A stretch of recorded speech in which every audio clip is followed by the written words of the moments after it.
Let me be perfectly clear, I did not fail. My mission, what happened on that insignificant blue planet, was an educational experience, one that I feel compelled to share if only to prevent other commanders from making the same grievous miscalculation. Before I begin this report, allow me to establish my credentials. I graduated top of my class at the Galactic Military Academy 300, successful infiltration operations 15, medals of valor 7, promotions in half. As many cycles, I was the youngest commander ever appointed to lead the Centaur Special Operations Fleet, and yes, I was outsmarted by a human child, but we will get to that. Humiliation. Surely the mission seemed simple enough. Our long-range scanners had detected unusual energy signatures emanating from a suburban region of what the locals call California. High Command suspected emerging quantum technology, something that could threaten our technological superiority. My orders were to identify the source, assess the threat level, and, if necessary, neutralize it. I remember standing on the bridge of my flagship, the Stellar Serpent, looking down at that unremarkable planet through our cloaking field. My crew of 40 elite operatives waited for my commands, their tentacles twitching with anticipation. We had the most advanced stealth technology in 3 galaxies, neural disruptors that could incapacitate entire cities, quantum computers that could crack any Earth, encryption in microsc. Commander, my second in command, Lieutenant Rex, warbled through his speech glands. Preliminary scans complete. The energy signature appears to be coming from a residential structure. I flicked my sensory ridges in acknowledgement, watching the holographic display. The target location was a 2-story dwelling, painfully primitive by our standard, solar panels on the roof, a small garden, an antiquated ground vehicle in the driveway, nothing to suggest it housed technology that could cons a space faring civilization. Pathetic, I remember saying, my upper lip curling over my thermal sensing organ. These humans still rely on combustion engines and silicon-based computing. Set up a full surveillance perimeter. I want to know everything about the inhabitants of that house before we move in. Lieutenant Rax deployed our nano drones, microscopic machines that could infiltrate any human structure undetected. Within minutes, we had eyes and ears throughout the target location. The data began flowing into our ship's quantum core, building a comprehensive picture of our adversaries. Her officer Krina called from her monitoring station, her bioluminescent patches pulsing with confusion. You should see this. The main display shifted to show a human female, small even by their standards. According to our biological scans, she had only completed 16 orbital cycles around their sun. She sat at a desk covered in what appeared to be primitive electronic components, soldering something together while music blasted through her audio devices. I remember laughing. The great threat that High Command had detected was a human youngling playing with toys. I had led armies, conquered rebel outposts, and orchestrated the downfall of entire planetary defense systems. This would barely qualify as a training exercise. Maintain surveillance, I ordered, already drafting my mission completion report in my mind. We will observe for 1 local day, cycle, then move in and confiscate whatever rudimentary device she is constructing. The poor creature probably thinks she is building something revolutionary. It will be a kindness to show her how far behind her species truly is. Oh, how wrong I was, how catastrophically, embarrassingly wrong. If I had known then what that simple-looking human girl was capable of, well, I might have brought a bigger ship, but I am getting ahead of myself. The real chaos would not begin until the next day's cycle, when we made our first attempt to enter her dwelling. That was when I learned the first of many painful lessons about underestimating humans, especially the young ones who, as I would discover, have far too much time on their hands and a disturbing aptitude for turning seemingly harmless technology into weapons of mass embarrassment. The human child, as we soon learned, was named Maya Patelar. Surveillance systems recorded her morning routine with excruciating detail. She woke at precisely 0630 hours, consumed a bowl of artificially flavored grain products, something called Captain Crunch, which I still do not understand, the military ranking system of, and spent exactly 22 minutes arranging her long, dark hair into what their species calls a ponytail. Nothing about her appeared remarkable. She wore what our cultural database identified as typical teenage attire: ripped denim leg coverings, a oversized garment displaying the text "Physics is lit," though I observed no actual illumination, and footwear that seemed deliberately scuffed. How anyone could mistake her for a threat to galactic security was beyond my comprehension. But then she entered her workspace. Commander Lieutenant Rax called out, his voice modulator vibrating with concern. The energy readings just spiked. I slithered to his monitoring station, my scales rippling with mild interest. The holographic display showed Maya sitting at her workbench, surrounded by what appeared to be salvaged electronics, a discarded quantum phone, several neural gaming consoles, and was that a modified microwave emitter, sir? Officer Krina interjected, her tentacles twisting nervously. She appears to be reconfiguring the quantum phone's processing core to interface with the microwave emitter, but the power configuration she is using it should not be possible with their level of technology. One dismissed her concerns with a wave of my primary appendage. Surely you are not suggesting this child has stumbled upon quantum manipulation principles? Their species still thinks quantum entanglement is some sort of mysterious phenomenon. On the screen, Maya was humming something tuneless while soaring connections that I had to admit looked suspiciously like a primitive quantum coupling array. She reached for a tablet device, her fingers flying across its surface as she coded something in real time. Run a pattern analysis on her coding syntax. I ordered more out of protocol than genuine concern. The ship's AI complied, then paused, then ran the analysis again. Commanded the AI's neutral voice carried an unusual note of confusion. The code structure appears to be evolving as she writes it. It is not following any known human programming paradigm. For the first time, I felt a tiny flicker of unease in my thermal core, but I quickly suppressed it. She was a human child playing with toys. She did not understand nothing more. Prepare the neural disruptor. Commanded, we will strike at nightfall when the parental units are in their sleep cycle. A simple in and out operation.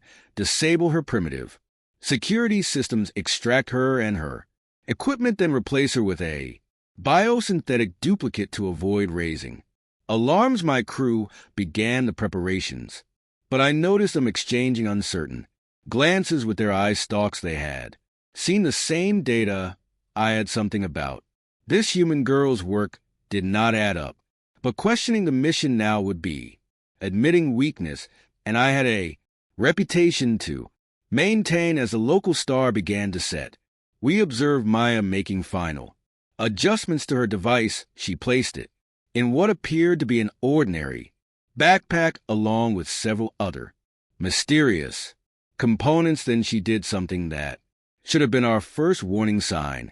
She looked directly at one of our nano surveillance drones and winked. Impossible, I muttered. The drones are completely invisible to human perception. Strax ventured cautiously. Perhaps we should run additional scans before enough. I cut them off. She is a child who got lucky with a random glance, nothing more.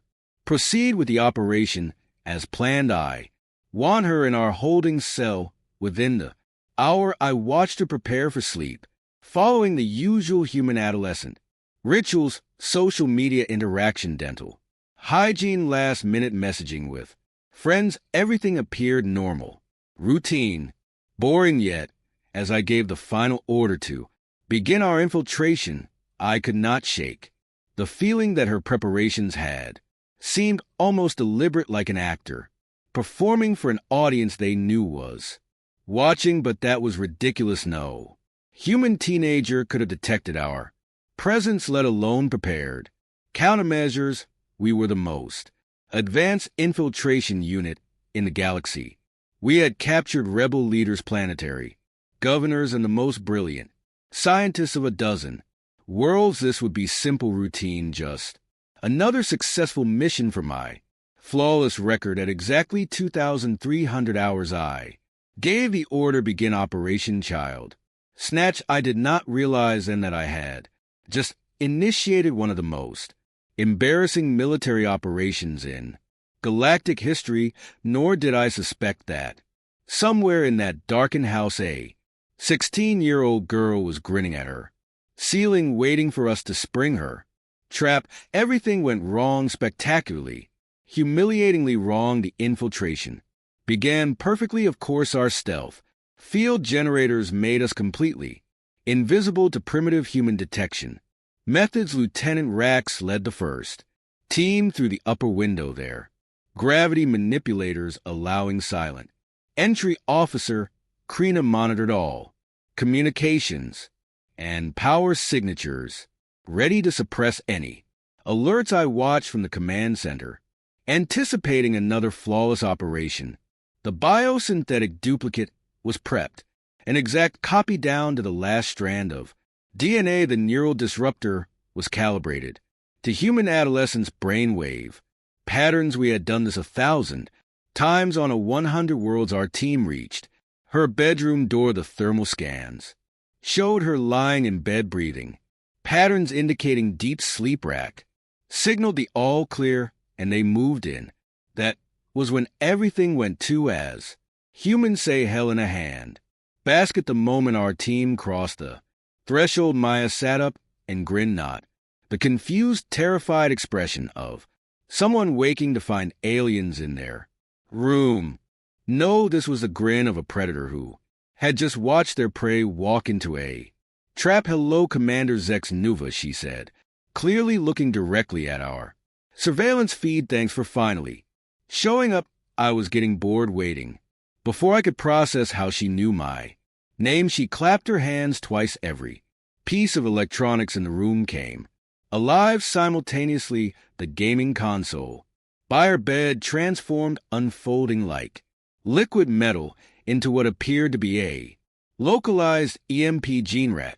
Her desk lamp rotated, revealing a quantum frequency disruptor that should not have been possible with Earth technology. RX barely had time to shout a warning before the neural disruptor they were carrying backfired, overloading their neural networks with their own suppression field. I watched in horror as my elite infiltration team collapsed, twitching and warbling in confusion. Emergency.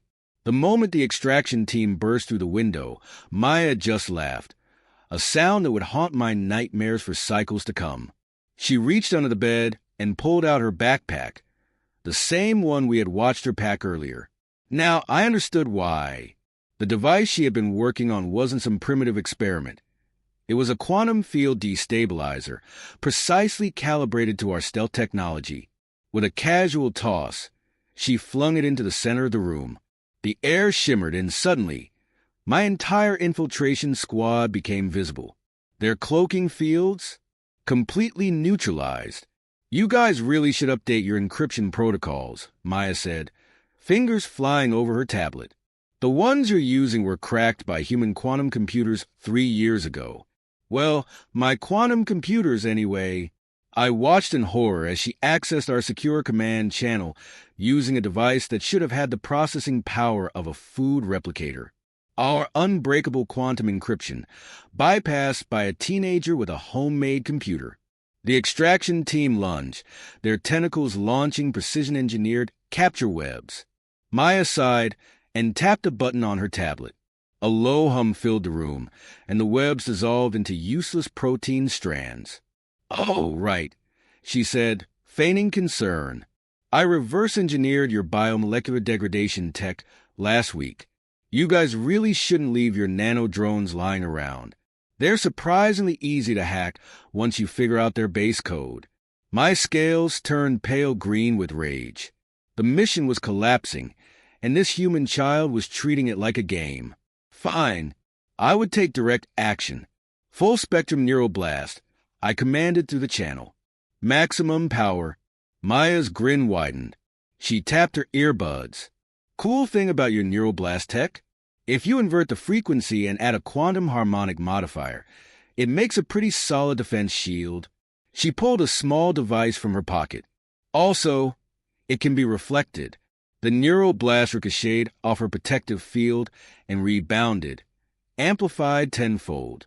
Emergency lights flashed as our ship's quantum core went into safety shutdown.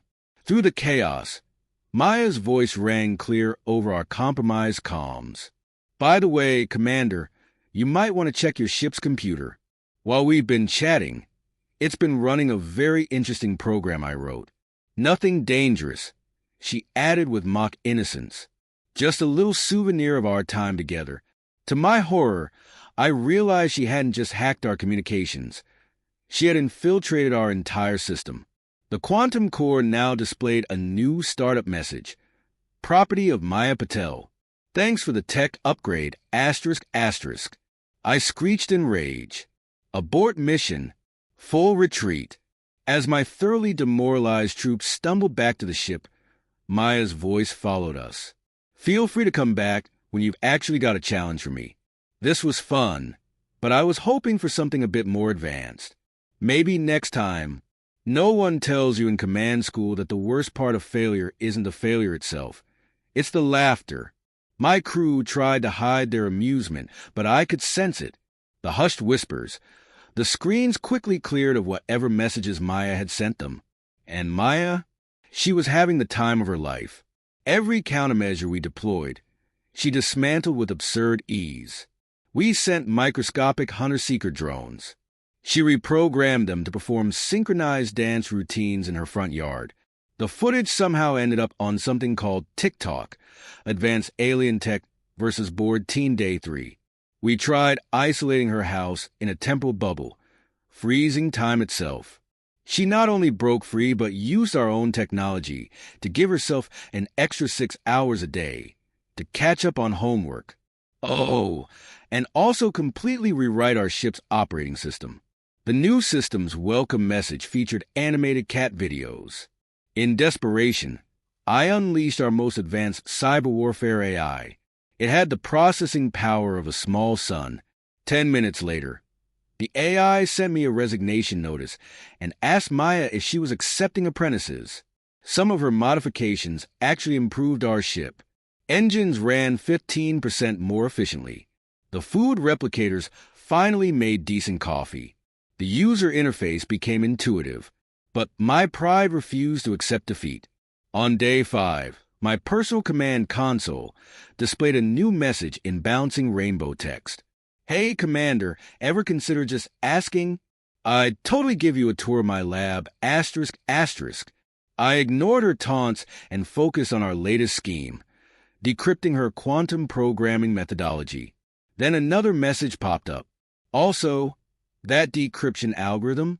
Super inefficient. Here, I tweaked it for you. You're welcome, asterisk, asterisk." New code lit up my screen. My science officer's eyes bulged. She had just casually solved a quantum computing problem that had stumped our best minds for decades. Day 7. She controlled most of our systems. The ship's AI called her mom. High Command was getting suspicious. Their latest inquiry asked why our status reports were being delivered as animated memes. Lieutenant Rex hesitated before speaking. "Sir, maybe we should consider talking to her. She's demonstrated technology far beyond our expectations." I hissed in frustration. The mere suggestion of negotiating with a human child. Every screen on the bridge flickered. "Hey, Commander, Heading to bed early tonight. Big physics test tomorrow. But I left you a present in your auxiliary database. Sweet dreams, asterisk, asterisk. The present? A complete analysis of our ship systems, with annotations on how to improve them. Plus, a bonus anti-gravity skateboard design she'd thought up in the shower. I stared at the schematics. They were impossibly advanced, yet elegantly simple. Something shifted in my thorax. Perhaps it was my pride dissolving. Or maybe, just maybe, it was the beginning of respect. After a week of failure, I resorted to the simplest strategy. No stealth fields, no quantum tech, no AI support. Just me, in a human disguise, standing on her porch at 4 p.m. on a Thursday. Maya opened the door, wearing a physics-is-lit t-shirt and holding a bowl of ramen. She eyed me, then smirked. Nice human suit, Commander. The 3 arms are kind of a giveaway. I looked down. In my rush, I had forgotten to hide one of my auxiliary appendages. Rookie mistake. "Wanna come in?" she asked, slurping noodles. "Mom's not home, but I promise not to take over any more of your ship. At least not today." I followed her inside. The garage, her workshop, stopped all 3 of my hearts. Quantum processors hummed. Holographic displays flickered with calculations that would make our best scientists weep. In one corner, my missing hunter-seeker drones performed their dance routine for small robotic pets. But the true horror? On the workbench sat a half-completed device, a faster-than-light drive. "Way more efficient than yours," Maya confirmed. "No offense, but your quantum tunneling method is kinda last century. Want to see the math?" I played my final card. "Maya Patel, I am authorized to offer you a position as head of research and development for the entire Centaur fleet." She snorted ramen out her nose. "You really don't get it, do you?" I followed her gaze. The quantum computers, salvaged gaming systems, holographic displays, modified smartphones, the FDL drive, built from a microwave and 3 toasters. And it all worked. "Why would I work for you?" she said, shaking her head. "You guys overcomplicate everything. Humans, we just make things work. Usually because we're too lazy to do it the hard way." She picked up an ordinary pencil. It floated, spun, and transformed into a tiny model of our ship. Then it sprouted legs and danced across her palm. Figured out quantum manipulation, trying to avoid getting up to grab a pencil. Conservation of energy through laziness. And that was when I realized we hadn't just underestimated Maya Patel. We had underestimated humanity. To the distinguished members of High Command, I submit this final report regarding the Earth surveillance operation, along with my immediate retirement request. After careful consideration and several encounters that have thoroughly dismantled my pride, I must share the following observations about humanity, specifically their younger generation. 1. Their technological development defies logic, asterisk, asterisk. They build quantum computers from gaming consoles simply because they can. They solve complex mathematical problems while eating processed noodles. They discover new physical laws just to avoid minor inconveniences. There is no pattern, no predictable trajectory, only chaotic, relentless progress. 2. Their primary motivation appears to be equal parts curiosity and laziness, asterisk, asterisk. This combination makes them exceptionally dangerous. When a human teenager wants to avoid walking across a room, they may inadvertently rewrite fundamental physics. 3. The subject, Maya Patel, is not an anomaly, asterisk, asterisk. She is simply the first one we noticed. My research suggests that Earth is teeming with individuals like her, casually reconfiguring reality because they find it amusing. Hashtag recommendations. A. Delay formal contact by at least 20 solar cycles. Let them figure out their own path to the stars. Trust me, it will be safer for everyone. B. Begin preparations immediately for their arrival. Based on my observations, This will happen much sooner than our previous estimates suggested. Possibly next Tuesday, if Maya gets bored enough. C. Establish a new division dedicated to understanding human teenage behavior. I suggest recruiting our youngest analysts. Anyone over 100 cycles old will be too set in their ways to comprehend their methods. Note asterisk as I write this. I have received word that Maya has already submitted 73 patent applications for various improvements to our technology. She has offered us usage rights, provided we agree to her licensing terms. These terms primarily involve regular shipments of something called hot Cheetos and unrestricted access to our entertainment networks. I strongly advise compliance. On a personal note, my newly established consulting firm, Humans Will Break Your Brain Advisory Services, is already overwhelmed with clients. Apparently, word of my experience has spread, and now every major galactic power wants to know how to prepare for human contact. My advice remains consistent. Asterisk, you cannot prepare. You can only adapt asterisk. Yes, Maya insisted on adding her own message to High Command. I advised against it, but she inserted it anyway, somehow, into a secure quantum document, while texting her friends and watching something called cat videos. Message from Maya Patel asterisk. Hey, alien friends. Thanks for sending Commander Nova. He's pretty cool once he stops freaking out about everything. By the way, I fixed that weird glitch in your quantum encryption. You had a semicolon in the wrong place. Also, your faster-than-light drives could be like 50% more efficient if you just reverse the polarity of the neutron flow. Learn that from watching old Earth shows about time travel. Call me when you're ready for some real challenges. I've got some ideas about pocket universes that will totally blow your minds. Fair warning, though, they're mostly powered by spite and energy drinks. Seiko, Maya. P.S. The moment this report was transmitted, every quantum computer in your fleet started playing something called Never Gonna Give You Up. I'm told this is a great honor in human culture. But let's be real, I'm totally messing with you again. With deepest respect and profound relief at never having to deal with human teenagers again. Former Commander Zix Nova. Consultant, survivor, and somewhat wiser alien. End report.